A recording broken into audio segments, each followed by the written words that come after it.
नमस्कार दोस्तों, अविनाश सिद्धू पृथ्वी ओवरसीज जालंधर से।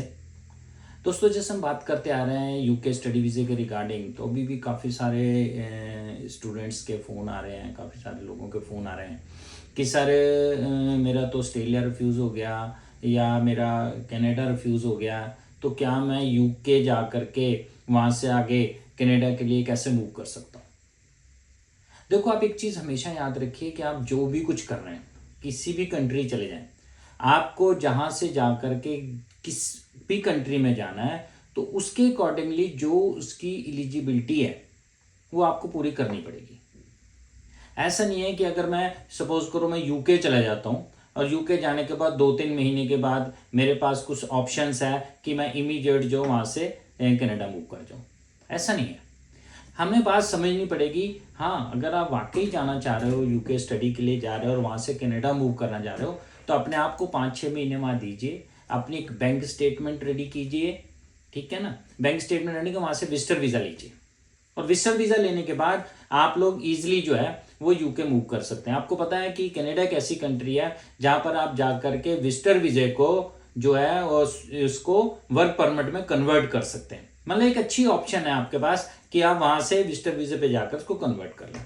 अगर मैं बोलूँ वहाँ मैं पहुँच गया हूँ, मेरे को 4-5 महीने हो गए और मैं इमीडिएट वहाँ से स्टडी वीज़े पे मूव कर जाऊँ, तो वो पॉसिबल नहीं है। आपको जो फॉर्मेलिटी यहाँ से थी वहाँ पे आईएलटीएस करनी पड़ेगी, अच्छे कॉलेज में एडमिशन लेना पड़ेगा, फिर फीस पे करके वही सेम प्रोसेस जो है जो इंडिया से है वहाँ के लिए भी ऐसे ही है। तो इस करके आप बिना उसको हेजिटेशन किए, बिना किसी ज़्यादा उसमें कहना चाहिए ना, इसको पंजाबी में वो पंबड़ पूसा या जिसको बोल देते हैं कि हम लोग सारे समझ नहीं आ रही क्या करो, उसमें ना पड़े। आपको चाहिए रियलिटी, बिल्कुल जो सही चीज़ है उसको फॉलो करो। आप स्टडी वीज़े पे यूके जाओ, वहाँ से विजिटर लेकर के कनाडा मूव करो। अब और क्वेश्चंस आ रहे हैं बच्चों के कि सर हम स्पाउस को कैसे लेके जाएं। जैसा आपको पता है कि पंजाब में काफ़ी सारे जो है क्लाइंट्स क्या करते हैं, स्पाउस के मतलब मेन एप्लीकेंट का वीज़ा लेते हैं, उसके बाद स्पाउस का या बच्चों का लेते हैं। यूके एक ऐसी अपॉर्चुनिटीज आपको दे रही है जहां पर आप स्पाउस और बच्चे को साथ एक ही फ्लाइट में लेके जा सकते हो। और कोई ज़रूरी नहीं है कि आप पहले मेन एप्लीकेंट का वीज़ा लें, बाद में स्पाउस का या उसके बच्चे का वीज़ा है। आपको अगर लेना, आप तीनों का इकट्ठा अप्लाई करके तीनों का इकट्ठा वीज़ा आ जाएगा।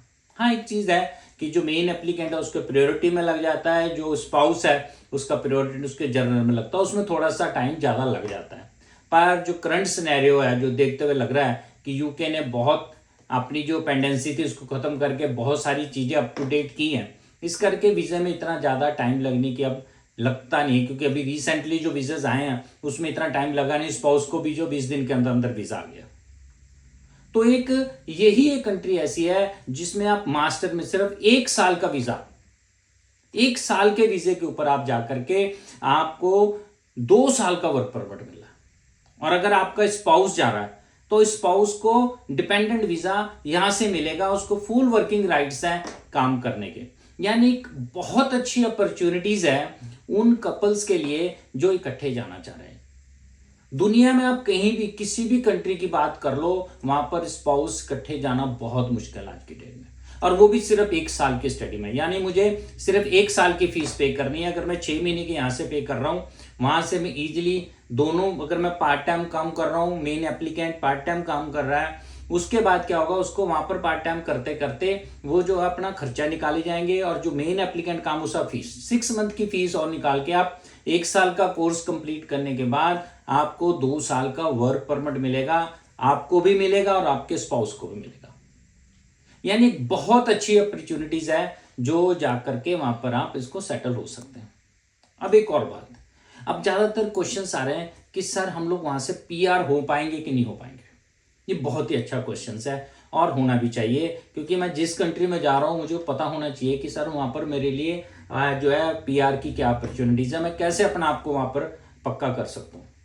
इसके लिए दोस्तों बहुत अच्छी चीज है कि अगर आप स्पाउस जा रहे हैं तो आप वहां जाने के बाद बेबी प्लान कीजिए, क्योंकि जिस कंट्री में भी आप जा रहे हैं, अगर वहां पर आप 5 साल तक आपका बेबी को आप इंडियन पासपोर्ट नहीं बनवा रहे, यानी आप उनको बता रहे कि इंडियन बच्चा नहीं है और वहां पर आप 5 साल तक रहते हैं, तो वो बच्चा जो है वहां का सिटीजन काउंट होगा। उसी के बिहाफ पे आप पीआर ले सकते हो। एक बहुत अच्छी अपॉर्चुनिटीज है उस कपल की जो प्लान कर रहे हैं यूके जाकर के पक्का होने का।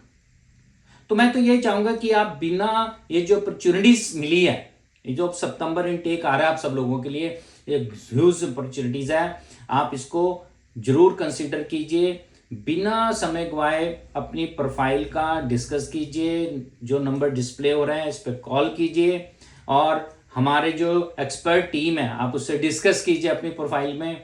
अगर आप पर्सनली चाहते हो तो ऑफिस आके मेरे से पर्सनल भी मिल सकते हैं और ये जो बेनिफिट्स यूके गवर्नमेंट दे रही है इसका बेनिफिट उठाया जाए।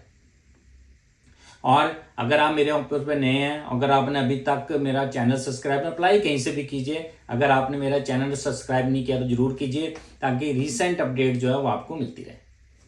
नमस्कार।